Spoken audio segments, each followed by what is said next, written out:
भगवान देवादिदेव महादेव की कथा कहती है। जैसे कहीं जाते हैं तो 2-4 जोड़ कपड़े लेकर जाते हैं।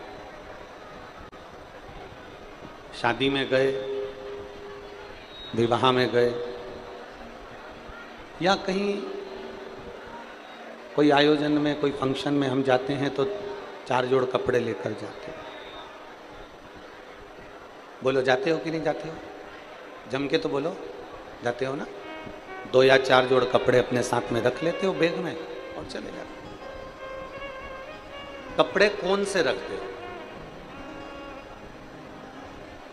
अगर हम शादी में जा रहे हैं, कोई फंक्शन में जा रहे हैं, कोई रिसेप्शन में जा रहे हैं, या कहीं पर भी हम जा रहे हैं, तो हम 2-4 जोड़ कपड़े रख कर ले जाते हैं जो अपने ऊपर ठीक लगे। हम वो कपड़ा लेकर जा रहे हैं जो अपने को ठीक लगे, जो अपने को श्रेष्ठ लगे।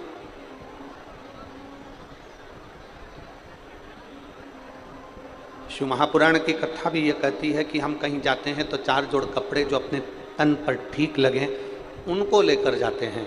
उसी तरह शिव महापुराण की कथा कहती है कि अपनी पूरी जिंदगी में, अपने पूरे जीवन में कोई 4 लोगों का संग ऐसा कर लो जो आपका मार्गदर्शन करते रहें और आपकी जिंदगी को ठीक चलाते रहें।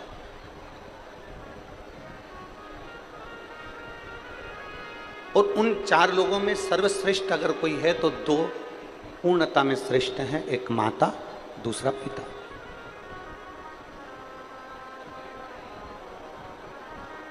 अगर माता पिता का मार्गदर्शन हमारी जिंदगी में है,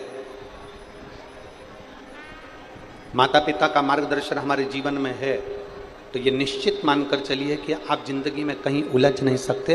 अगर उलझ भी गए तो माता पिता के वचन से और आशीर्वाद से सुलझ कर आगे बढ़ ही जाए, ये निश्चित है।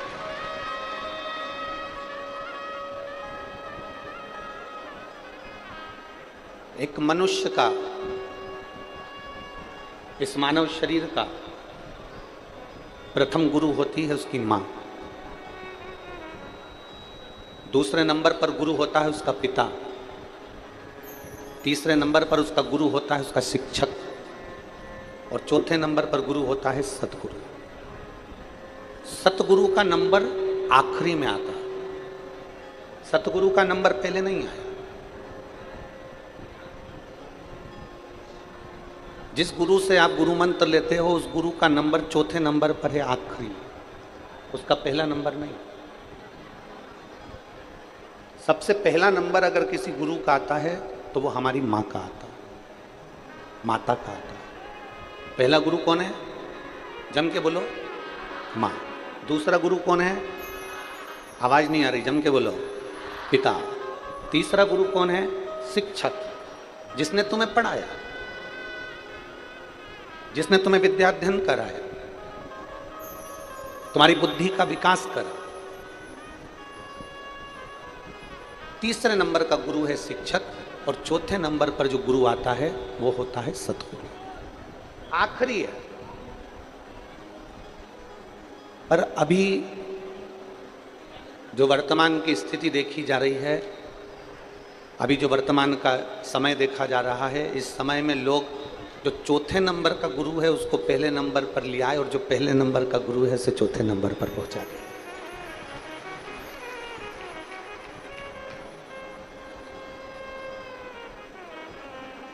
पर यह श्रेष्ठता नहीं है, इसको श्रेष्ठता नहीं है।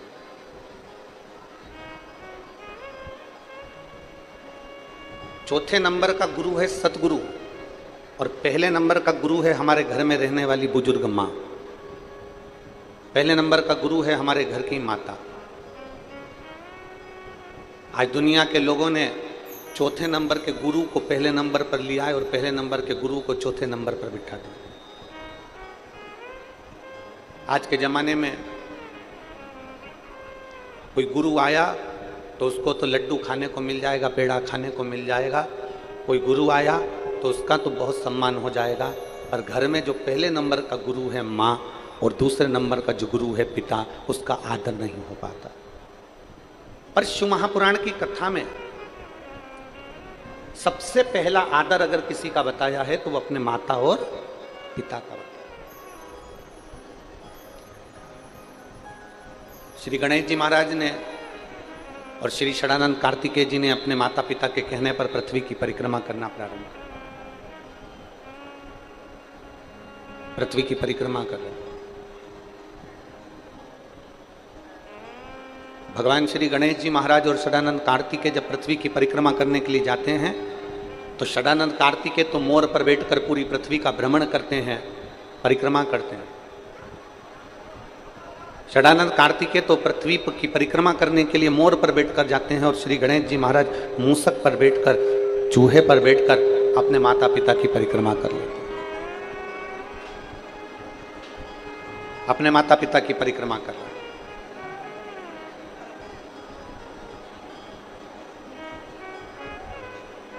अब माता पिता की परिक्रमा कर रहे हैं मतलब माता पिता का आदर कर रहे हैं, मतलब माता पिता का सम्मान कर रहे हैं, माता पिता को आदर प्रदान कर रहे हैं। कार्तिकेय जी मोर पर बैठ कर गए, पूरे पृथ्वी की परिक्रमा कर कर आए और गणेश जी महाराज ने अपनी बुद्धि का परिचय दिया और अपने माता पिता की परिक्रमा कर। परिक्रमा जैसे ही पूरी हुई, षडानंद कार्तिकेय जी तो अभी पहुंचे ही नहीं थे और गणेश जी महाराज ने अपने माता पिता की परिक्रमा कर ली और परिक्रमा करते से ही भगवान शंकर जी ने उन्हें वर प्रदान कर दिया कि तू प्रथम गिनती में आए।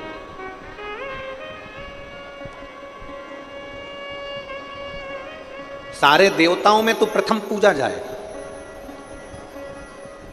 तेरी गणना प्रथम गिनती में करी जाएगी, तुझे प्रथम गिनती में गिना जाएगा, सब दूर तेरी प्रथम गिनती में तुझे आदर दिया जाएगा, सम्मान दिया जाएगा, सत्कार दिया जाएगा और तू गणों का अध्यक्ष हो गया और तेरा नाम गणेश हो गया। अब जैसे ही श्री गणेश जी महाराज को वर प्राप्त हुआ, इतनी देर में षडानंद कार्तिकेय जी का आगमन हुआ और षडानंद कार्तिकेय जी का आगमन हुआ और षडानंद कार्तिकेय जी ने देखा कि मेरे भाई श्री गणेश जी महाराज को, जो मुझसे छोटा है, वो गणेश जी को प्रथम गिनती का वर दे दिया गया। प्रथम गिनती का वर उसको दे दिया गया। अब कार्तिकेय जी पृथ्वी की परिक्रमा कर कर जैसे ही आए, आते से ही अपनी मां के हृदय से लगकर रोने लगे। जरा शिव महापुराण का ये चरित्र अपनी जिंदगी में उतारिएगा। कई लोगों के मन में एक प्रश्न आता है कि शंकर जी की पूरी परिक्रमा क्यों नहीं होती, भगवान देवादी ने महादेव की परिक्रमा क्यों नहीं लगाई जाती, भगवान शंकर की परिक्रमा पूरी क्यों नहीं करी जाती, आधी परिक्रमा कर कर वापिस क्यों लौट आते हैं।